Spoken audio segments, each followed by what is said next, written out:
Isang mapagpalang oras sa ating lahat. Andito na naman ang inyong lingkod upang maghatid ng isang kasaysayan na tiyak nakapupulutan natin ng aral.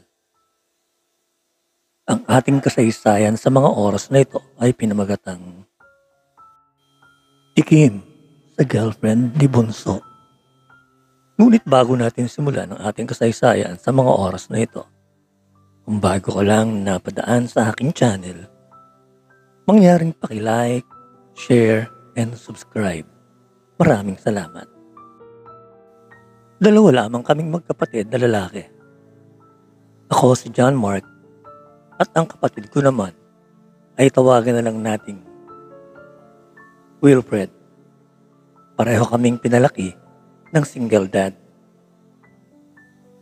Mag-isa kaming itinaguyod ni Daddy. May trabaho si Daddy at kung ano-ano ng mga negosyo ang pinasok niya. Isa nga sa mga negosyo niya, ang food court business. Tanda ko pa noon kung paano sila nagkahiwalay ni Mami. OFW noon si Mami. 10 taong gulang pa lang ako noon. At si Wilfred naman ay 8 years old pa lang. Halos isang beses lamang sa 2 taon kung umuwi si Mami. At yun din ang mga pagkakataon na nagkakasama-sama kami. Pero nalaman na lamang ni Daddy na may iba na rin palang kinalolokohang lalaki si Mami sa ibang bansa. Nakita ko kung paano nasaktan ng husto si Daddy ang makipaghiwalay na sa kanya si Mami. Maging kami ng kapatid ko ay lubusan ding nasaktan. Pero hindi naman ito naging hadlang sa amin para magpatuloy sa buhay. Dahil na rin sa pagmamahal ni Daddy at sa pagsisikap niyang mabigyan kami ng magandang kinabukasan, nakapagtapos kami ng pag-aaral sa kolehiyo at nagkaroon naman ng magandang trabaho. Si Daddy ay nag-focus na lang sa mga negosyo niya. Unti-unti naman ay nakabangon kami at masasabi ko na gumanda naman ang buhay namin. Dahil nagtulong-tulong kami, gumaan naman lalo ang buhay namin. Nakabili kami ng sarili naming bahay at mga bagay na kailangan namin tulad ng mga sasakyan. Hindi ko na rin naisipan pang maghanap ng babae para makasama sa buhay. Masaya at kontento na ako sa kung ano ang meron kami. At isa pa, natatakot ako na ang ginawa ni Mami ay mangyari din sa akin. Isang gabi, umuwi ng bahay si Wilfred na may kasamang magandang babae. Pinakilala niya ito sa amin ni Daddy. Tawagan na lamang natin siya sa pangalang Cindy. Maganda si Cindy. Hindi naman nagkakalayo ang edad nila ng kapatid ko na nasa 25 years old na. Kasamahan pala niya sa trabaho si Cindy. Ganun pa man, medyo hindi ko gusto si Cindy para sa kapatid ko. Ewan ko ba? Basta may iba akong pakiramdam sa babaeng to. Wala akong tiwala sa kanya. Sa ganda at sexy niya, tiyak na lolokohin din niya ang kapatid ko, kagaya ng ginawa ni Mami kay Daddy. Iniisip ko na lang na baka sobrang mahal talaga ni Wilfred ang babaeng ito. Kaya pinakilala niya ito sa amin ni Daddy. Magilo din kasi siya at makwento. Pero ako, medyo dumidistansya ako sa kanya. Kaya siguro umiiwas din siya sa akin. Hindi niya ako masyadong kinakausap. Okay na rin sa akin, pakiramdam ko, hindi niya ako maauto. Hanggang isang gabi, nakita kong kasabay ni Daddy si Cindy sa kotse niya na umuwi sa bahay. Lalo tuloy akong nagduda sa kanya. Hindi ko alam kung saan sila nanggaling. Maya-maya ay dumating na rin ang kapatid kong si Wilfred. Dahil dinner time, sabay-sabay kaming kumain 3. Nagkukwento na nga si Daddy na nakasabay daw niya si Cindy dahil tumawag ito sa kanya para makisabay. Nakikinig lamang ako sa kwentuhan nilang 3. Nang matapos ang kainan, ay sa kwarto na ako nagpahinga. Kung dati nanonood pa muna kami ng TV, lalo na kapag may larong basketball. Wala pang 10 minutong nakapasok ako ng kwarto, ay biglang kumatok si Daddy. Alam kong kakausapin niya ako tungkol sa ipinakita kong ugali kanina. Tama nga ako at nagsalita na nga kaagad si Daddy. Anak, may problema ka ba kay Cindy? Napansin ko kasi na magmula nung dumating siya sa bahay natin, ay nag-iba ka na ng ugali. Napapansin din ni Wilfred na madalas kang tahimik. Inamin ko kay Daddy na hindi ko gusto si Cindy. Ayoko sa kanya. Wala akong tiwala sa kanya. Baka saktan din lang niya si Wilfred. Kagaya ng ginawa sa atin ni Mami. Sabi ko kay Daddy. Pero pinagpilitan ni Daddy na okay naman daw si Cindy. At hindi ko dapat pinakikitaan ng hindi magandang pag-uugali. Siyempre, ano pa nga bang magagawa ko? Kundi ang tumahimik na lang. Ayoko nang lumaki pa ang gulo. Ganun na nga lang ang ginawa ko. Kahit ayoko, ay pilit kong pinakikitaan ng magandang pag-uugali si Cindy. Sa tuwing pumupunta siya sa bahay. Kaya naman, lalong naging close sa amin si Cindy. Pero hindi pa rin ako nagtitiwala sa kanya. May negosyong restaurant si Cindy. Mga negosyante rin kasi ang mga magulang niya. Hanggang isang gabi, sa dinner namin, may mahalagang ibinalita sa amin si Wilfred.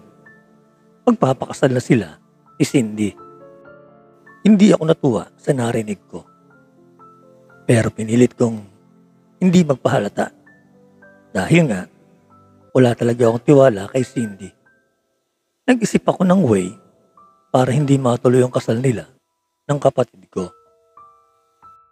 Gumawa ako ng paraan para mapalapit siya sa akin ng gusto. Dahil halos 2 beses na siya pumupunta sa bahay kada isang linggo. Pinakikitaan ko siya ng magandang pag-ugali. Sinubukan kong akitin siya ng unti-unti. Dahil madalas late kong umuwi ng bahay si Wilfred. Dito ay sinamantala ko ang pagkakataon. Kinausap ko ng gusto si Cindy. Binola-bola at kung ano na pang ginagawa kong paraan para lamang gumaan ang loob niya sa akin. Isang beses, habang 2 lamang kami ni Cindy sa bahay at habang hinihintay niya si Wilfred, sinadya akong lumabas ng banyo nang nakatuwalya lamang. Habang siya ay nakaupo na at nanonood ng TV, napansin kong lumihis ang mga mata niya. Maganda rin kasi ang katawan ko. Maalaga ako sa sarili ko at regular ang pag-ehersisyo ko. Alam kong tinatalaban na si Cindy sa ginagawa ko. Pero hindi ko muna siya binigla. Makalipas pa ang ilang mga linggo, tuloy lang ako sa pagpapakita ng kunwari, motibo sa kanya. Ang dating 3 beses sa isang linggo na pagpunta niya sa bahay ay naging araw-araw at gabi-gabi. Hanggang isang araw, pinalano kong hindi muna pumasok sa trabaho. Siyempong pumasok rin si Wilfred sa opisina noon. At ganoon din si Daddy. 2:00 ng hapon, habang umuulan ng malakas, alam kong paparating na si Cindy noon. Dahil tumawag pa siya sa akin. Naligo ako ng ulan na naka-shorts lang. Mataas naman kasi ang pader ng bahay namin. At medyo malayo naman ang mga kapitbahay. At karamihan naman ang mga bahay sa village ay wala pang nakatira. Bagong develop lang kasi ito. Narinig ko na kaagad ang malakas na pagbusina ng kotse niya.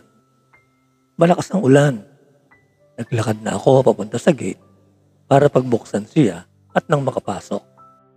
Diretso sa garahe ang kotse niya. At dahil wala pang bubong ang garahe namin at ilang metro pang lalakarin para makapasok sa bahay, hindi kaagad makalabas ng kotse niya si Cindy. Lumapit ako sa driver's side ng sasakyan kung saan sakto ang harapan ko sa bintana.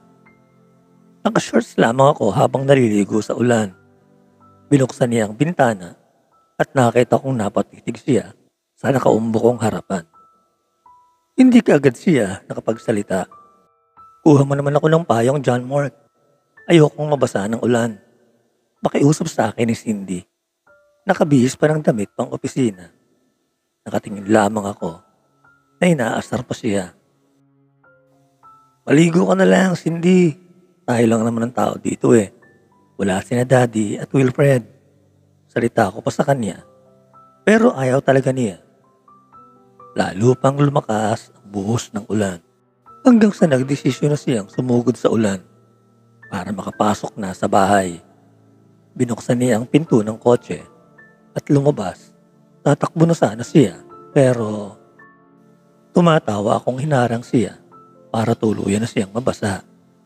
Inis na inis naman sa akin si Cindy hanggang wala na rin siyang magawa. Kaya nabasa pa siya ng gusto. Kaya naligo na rin siya. Para kang baliw dyan, Mark. Ayan tuloy, napilitan ako maligo. Tawa lang ako ng tawa. Hanggang sa tinanggal na nga niya ang suot niyang pang-opisina at naiwan ang dalawa niyang panloob. Napatulala na lamang ako nang makita ko sa ganong ayo si Cindy. Kahit magkaiba ng kulay ang suot niya sa bandang taas at sa suot niya sa baba, bigla akong natigilan sa nakita kong malaki niyang mga melon. Maputi at makinis si Cindy. Sabay na kaming naligo sa ulan dalawa. Jan Mark, wala bang makakakita sa atin dito? Nakakahiya, sabi niya. Tayong dalawa lang ang tao dito, Cindy, at walang ibang tao. Habang nagsasalita ako, ay lumapit na ako sa kanya. Nakatitig ako sa kanyang magandang katawan. Agad naman niyang napansin ang malagkit kong mga tingin sa kanya. Hanggang nagsalita na nga siya. Grabe ka naman makatitig dyan, Mark. Parang gusto mong dukutin ang nasa loob nito. Nakangiti si Cindy habang nakaturo ang daliri sa pangitas na bahagi ng kaniyang katawan. Ikaw din naman. Parang gusto mong dukutin ang nasa loob ng shorts ko. Niyakap ko bigla si Cindy. Pero hindi ko inaasahan ang kanyang magiging reaksyon. Nagpaubaya siya sa akin. Kaya naramdaman ko ang init ng kanyang katawan. Kahit malamig ang tubig ulan, ay hindi namin ito inalintana. Niyaya ako si Cindy sa may upong bench na nasa ilalim ng puno ng santol. Dito ay umupo kami at tuloy pa rin ang ulan. Dito ay sinimulan ko nang tuparin ang bala ko sa kanya. Alam kong hindi niya pwedeng tumanggi sa akin. Pareho man kaming kinakabahan. Walang imik at nagkakatitigan ng malapitan. Alam kong hindi na niya kayang labanan ang nararamdamang init ng kanyang katawan. Dito na lang tayo, Cindy. Walang ibang makakakita sa atin. Tamango na lamang siya, kaya nagsimula na ako. Sinimulan ko ng lasapin ang mga naglalakihang melon. Ipinamalas ko ang matalas kong sandata sa kanya. Siya ay ganun din. Wala akong masabi sa husay ni Cindy. Nagawa niya akong paligayahin. Sobrang galing niya sa labanan. Pumasok kami sa kwarto at dito namin itinuloy ang tunay na laban. Natapos kami ng sabay ni Cindy. Napansin ko ang oras. Dali-dali na kaming nagligpit ng aming mga sarili. Dahil baka madatnan pa kami ni Daddy o ni Wilfred. Tiyak na malaking gulo. Pero bakit ba ako natatakot? Ito naman ang gusto ko. Ang magkasira sila ng kapatid ko. At nang sa ganon, hindi matuloy ang kasal nila. Pero napag-isip-isip ko, kung mahuhuli kami, hindi na maulit ang masarap naming ginawa ni Cindy. Gusto ko pang maulit yun. Naghanda na nga si Cindy ng hapunan namin. At nagpahinga na muna ako sa kwarto. Hinintay ko ang tawagin nila ako para mag-dinner. Para siguradong hindi nila mahahalata. At maya-maya nga ay tinawag na ako ni Daddy. Kaagad naman akong bumaba para kumain. Kanina pa ako nang hihina dahil sa gutom at marami ring lakas ang nawala sa akin sa labanan namin ni Cindy. Kumain na kami ng sabay-sabay. Magaling din talaga itong si Cindy. Hindi halatang kanina lang ay naligo kami sa ulan at nagkatikiman. Ilang araw lang ang lumipas ay naulit-uli ang nangyari sa aming dalawa ni Cindy.